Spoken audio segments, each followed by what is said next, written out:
Hello and welcome to part 3 of our Iceland to Boston trip report, where we have so far sailed around Iceland, crossed the North Atlantic to Greenland, and now we have sailed the Labrador Sea before arriving in St John's in Newfoundland. If you have not seen either part 1 or part 2, check the description for the links to watch them first. But if you have been following along since Reykjavik, thank you and welcome back. Let's continue on the final part of our journey, where we sail down the Atlantic coast of Canada and into our final destination of Boston in the USA.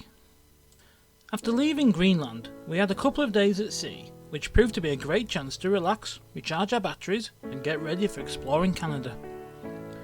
On the first of those days, we went for a morning swim in the Summit Solarium, enjoyed lunch in the main dining room, which came just after seeing a huge pod of Atlantic white-sided dolphins racing past us in what we can only think was them out hunting. Our first port of call in Canada was the beautiful St John's in Newfoundland, a place that reminded us of arriving in a small Cornish fishing village, but with a welcoming committee of Newfoundland dogs. After stopping to stroke them and chat to their owners, we set off on a trek up to Signal Hill that welcomes you to the city.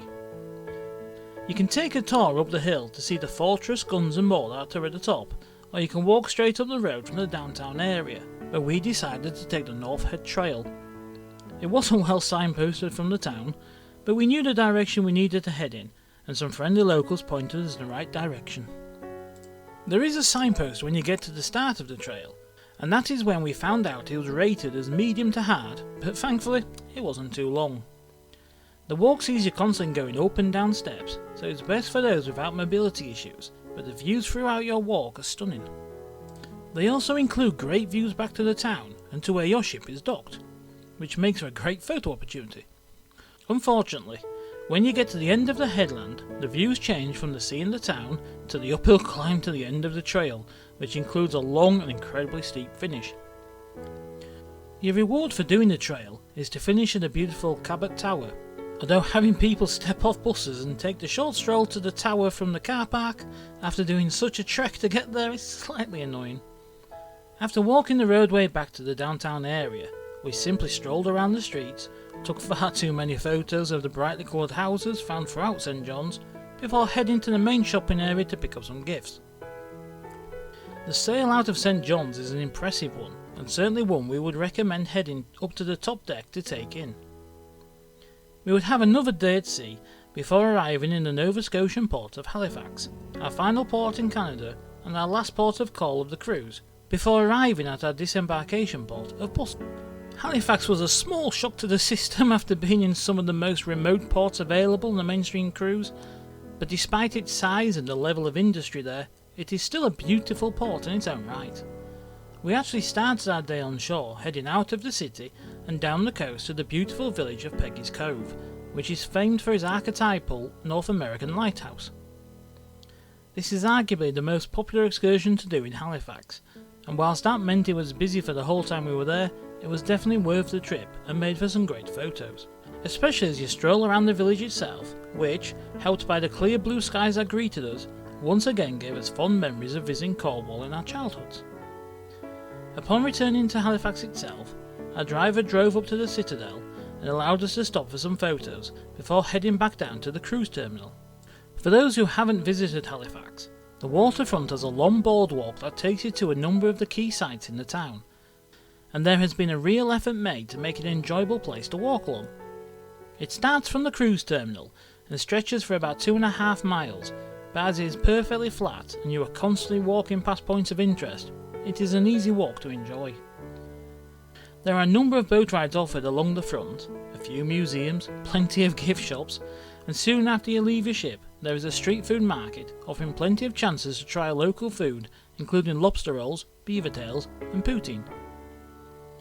After an afternoon exploring, we headed back to the ship and sat down with a drink on the top deck, which offers you incredible views out over the city and over the busy waterway you are berthed in.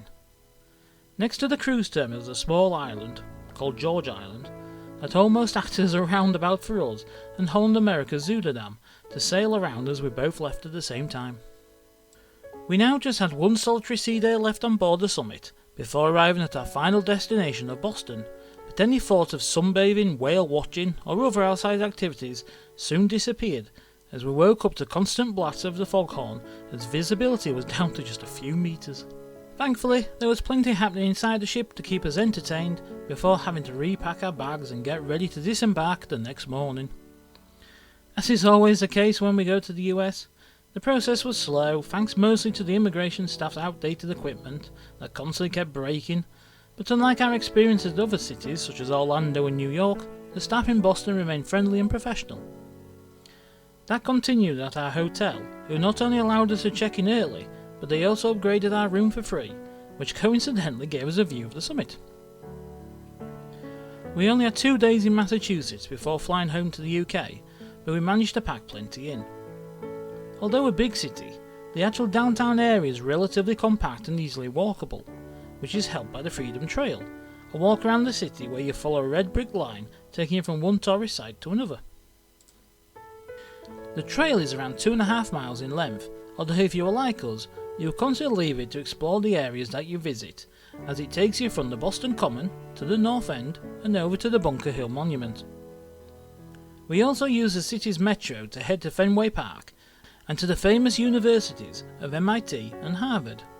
After 2 great days, we left Beantown to fly back to Heathrow to bring to an end one of our favourite ever cruises and overall best holidays.